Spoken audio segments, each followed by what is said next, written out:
Hey, Bedros Keuilian here, and I'm founder and CEO of Fit Body Bootcamp. And today I want to talk to you about a long overdue video that I've been meaning to make, which is how to find the best fitness franchise model for yourself. Now, I should give you a full disclosure. I am the founder and CEO of Fit Body Bootcamp, so naturally I have a vested interest in you looking into and considering getting on board with the Fit Body Bootcamp franchise. However, I've done a lot of research while creating our franchise model, and I wanted to share this with you if you're out there looking for the best fitness franchise model to get into. So here's some things you ought to look out for, and here's some things you ought to consider asking the franchisor before getting on board with them. Thing number one is, what is the buy-in fee?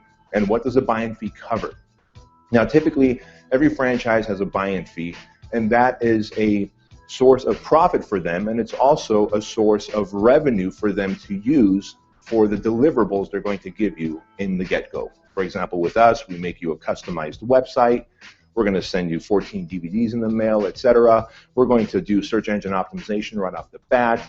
We're going to have you on the phone with the business coach, and so all those costs do have to get covered. Now, the difference is, what is this franchise charging you? Because if it's charging you $45,000 to $85,000 to come on board, you've got to ask them, what exactly does that cover? Thing number two to look at is the equipment that you're going to buy. Many franchises out there will ask you to buy the equipment through them, and when you buy the equipment to build out the franchise through them, there's a significant markup. And while I'm a big fan of free enterprise and everybody profiting, it's in your best interest to find out what the equipment cost is going to be in addition to the buy-in fee, and what your limits are, whether you can shop outside for the best discount or if you're committed to purchasing that equipment from them. Thing number three to ask and look out for is, what is my franchise royalty fees? Now, the standard practice out there is to charge between 6 and 8% of your gross monthly revenues, which again, depending on the service that they're offering and the support they're giving you as you're on board with them, that may be an awesome thing. But look at it this way. If your franchise is doing $20,000 a month after, let's say, a year or two of being open, and they're taking 6% of that, they're effectively getting paid $1,200 a month on the $20,000 a month that you're making. And as you grow your business to $30,000 a month, that 6% now translates to $1,500 a month. And so you have to ask yourself, am I getting the equivalent of 6% of my gross revenue each month of services, support, and help from the franchisor? Are they helping me grow, or am I growing the business myself and giving them a larger dollar amount each month with that franchise fee? So consider finding a franchise that has a flat franchise fee of a flat dollar amount. Many people know this. I consider myself, Fit Body Bootcamp, as the anti-franchise franchise.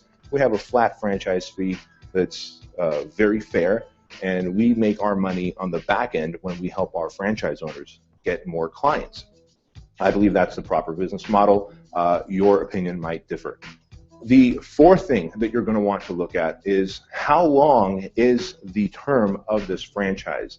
Now, again, standard practice out there is as much as 10-year commitment to a franchise, which is okay. You know, there's plenty of franchises out there. Subway comes to mind, McDonald's comes to mind. Now, if you're not comfortable with the track record of that franchise, they haven't been around long enough, they're not a big national brand yet, you may not want to consider signing an 8 or 10 or even 20-year franchise agreement with them, right? So that's something you definitely ought to look out for as well. And of course, the fifth and final thing you ought to consider when looking for a good fitness franchise model to be a part of is, what is the level of coaching and support they give you? As a business owner, your problems are going to always change. When you first get on board with the franchise, the number one problem you're going to have is finding a location and negotiating your lease for that location. As you grow, you're going to have probably marketing and sales problems, right? All good problems to have, good challenges to have. But if you have the support from the franchisor in helping you negotiate the lease and guiding you in the size of location you're looking for, the demographics to open up in, you're going to have a greater success rate from the get-go. And so as you get into your location and as you grow your location, you're probably going to need more staff. Is the franchisor able and capable of helping you to hire and train those actual employees who are going to help you out in automating your business so that you can actually take some time off. Because the last thing you want to do is be a hostage to your business model where you're literally working 60 to 80 hours a week just to keep it running. I've seen plenty of people who own franchises out there, and as I've talked to them, we've come to realize that they'd be better off having a high-paying job where they can have more time off than owning their franchise. And think about this. As that franchise location of yours grows and you're ready for a second and third location, you want to have multiple outlets. Is the franchisor able to coach you, consult you, guide you, and help you in developing systems, processes, and automation so that you can grow to location 2, 3, and 4? If those things are not there, consider looking elsewhere. And those are some of the top 5, I guess, red flags that I would share with you when you're looking for a franchise business model, especially in the fitness industry, to go into. Now, of course, if you have any questions for me, if there's any support that I could give you, you can reach out to me by going to our website, which is down below in our description box. I'll talk to you later. Bye-bye.